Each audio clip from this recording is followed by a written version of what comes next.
আপনারা জানেন এই মাঠে এই রাজপথে আমরা গত 15টি বছর যাবৎ আন্দোলন করে আসছি। আমাদের দাবি ছিল এবং এখনো আছে স্বাধীন সাংবাদিকতা প্রতিষ্ঠা করা, গণতন্ত্র প্রতিষ্ঠা করা। আসার কথা গত 5 আগস্ট এক বিপ্লবের মধ্য দিয়ে স্বৈরাচারী শেখ হাসিনার পালিয়ে যাওয়ার মধ্য দিয়ে এদেশে গণতন্ত্রের প্রথম ওই যাত্রা শুরু হয়েছে। নোবেল বিজয়ী ডক্টর মোহাম্মদ ইউনূসের নেতৃত্বে একটি সুন্দর উপদেষ্টা মন্ডলী প্রতিষ্ঠিত হয়েছে। তাদের প্রথম বৈঠকে ডিজিটাল সিকিউরিটি অ্যাক্ট সহ সাগর রনি মামলা সহ সাংবাদিক নির্যাতনের বিরুদ্ধে যত মামলা রয়েছে, যত কালাকানুন রয়েছে তা প্রত্যাহার এবং বিচার করার উদ্যোগ নেওয়া হয়েছে। আমরা উপদেষ্টা মন্ডলীকে স্বাগত জানাই। এর পাশাপাশি এখন এক নতুন ধারা শুরু হয়েছে। আমাদের প্রতিষ্ঠিত নেতৃবৃন্দ যারা গণতন্ত্র প্রতিষ্ঠার আন্দোলনে নেতৃত্ব দিয়ে আসছেন তাদের বিরুদ্ধে বিভিন্ন পত্রিকায় অভিযোগ মন গড়া কাহিনী শুরু হয়েছে।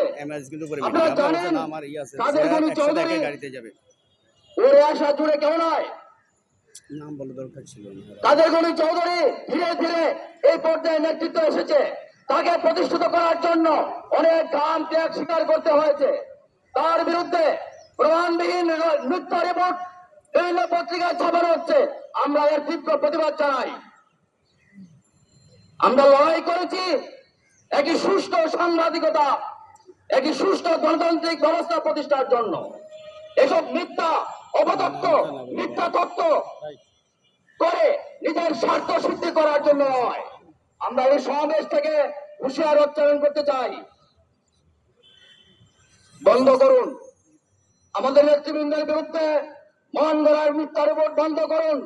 আমাদের নেতৃবৃন্দের বিরুদ্ধে চরিত্র হনন বন্ধ করুন। আমরা খুব বেশি সহ্য করতে চাই না, সহ্যের সীমানা রয়েছে। প্রয়োজনে আমাদেরকে বাধ্য করবেন না, সেই অবস্থা আমাদেরকে নিতে দেবেন না। বর্তমান সরকার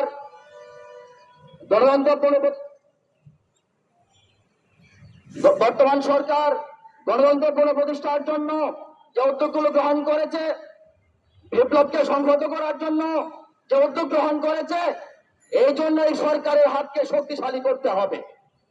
এই হাতকে শক্তিশালী করার মধ্য দিয়ে আগামী নির্বাচনের মাধ্যমে একটি জনপ্রতিনিধিত্বশীল সরকারের কাছে ক্ষমতা হস্তান্তরের মাধ্যমে আমাদের গণতন্ত্র প্রতিষ্ঠার যাত্রা শুরু হবে। সেই প্রত্যাশা ব্যক্ত করে আমি আমার বক্তব্য শেষ করছি।